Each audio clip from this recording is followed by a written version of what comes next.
Hello বন্ধুরা, তোমরা সবাই কেমন আছো? আশা করি ভালো আছো। তো দেখো, এখানে আমি সব সবজি কেটে নিয়েছি পুঁই শাক দিয়ে ছোটো মাছের তরকারি বানাবো বলে। এখানে ঝিঙ্গা, বেগুন, আলু, পুঁই ডাঁটা শাক সব কেটে নিয়েছি। মশলা, মাছটাও নুন হলুদ মাখিয়ে নিয়েছি, মশলাও রেডি করে নিয়েছি। আর এখানে কড়াই গরম করে তেল ঢেলে দিলাম পরিমাণ মতো। এবারে মাছটাও দিয়ে দিলাম, মাছটা ভাজা হচ্ছে। মাছটা ভালো করে ভেজে নেব। আজকে মাছটা খুব একটা ভালো ছিল না, সেজন্য মাছটা ভাজার পর যখন তুলবো তখন মাছটা ভেঙে যাবে। দেখো বন্ধুরা, মাছটা একবারে নষ্ট হয়ে গেছিলো, মাছটা খুব একটা ভালো, কিন্তু তরকারি বানাবো ঠিকই আছে। এখানে এই তেলের মধ্যেই আমি জিরা ফোড়ন, লঙ্কা ফোড়ন, কাঁচা লঙ্কা আর এই যে এবার পেঁয়াজ দিয়ে দেবো। পেঁয়াজ দিয়ে ভালো করে ভাজবো। ভাজার পর রসুন আদা থেতো করে রেখেছি, আমি বাটিনি না, হালকা ছেঁচে রেখেছি, ওটা দিয়ে দেবো। এবার যেটা রসুন আদাটা ছেঁচেছিলাম ওটা দিয়ে দিচ্ছি।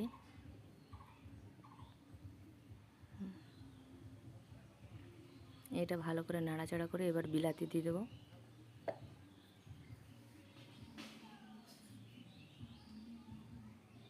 এবার পরিমাণ মতো লবণ এবং হলুদটা অ্যাড করব।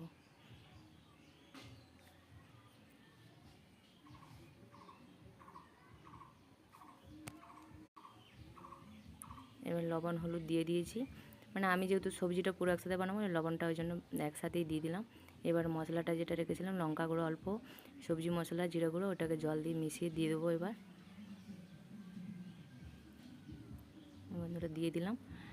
এরপর ওই মশলাটা যতক্ষণ না জল মানে তেল ছেড়ে আসছে জলটা, ততক্ষণ পর্যন্ত কষিয়ে নিয়ে এবার সবজি, ঝিঙ্গা যেগুলো কেটে রেখেছিলাম সব দিয়ে দিলাম।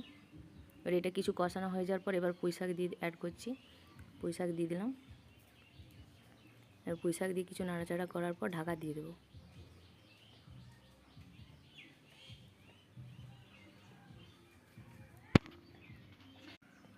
এখানে দেখো ঢাকা খুলে এবার আমি নাড়াচাড়া করে এবার পুঁই শাকটা সিদ্ধ হওয়ার জন্য জল ঢেলে দেবো।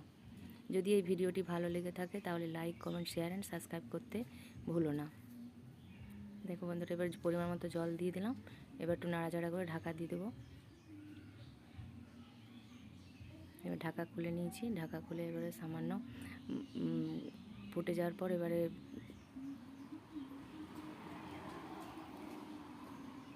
মাছটা দিয়ে দিয়েছি। মাছটা দিয়ে দেওয়ার পর এবার নাড়াচাড়া করে নামিয়ে নেব। দেখো বন্ধুরা, আমার তরকারি হয়ে গেছে, এবার নামিয়ে নিচ্ছি।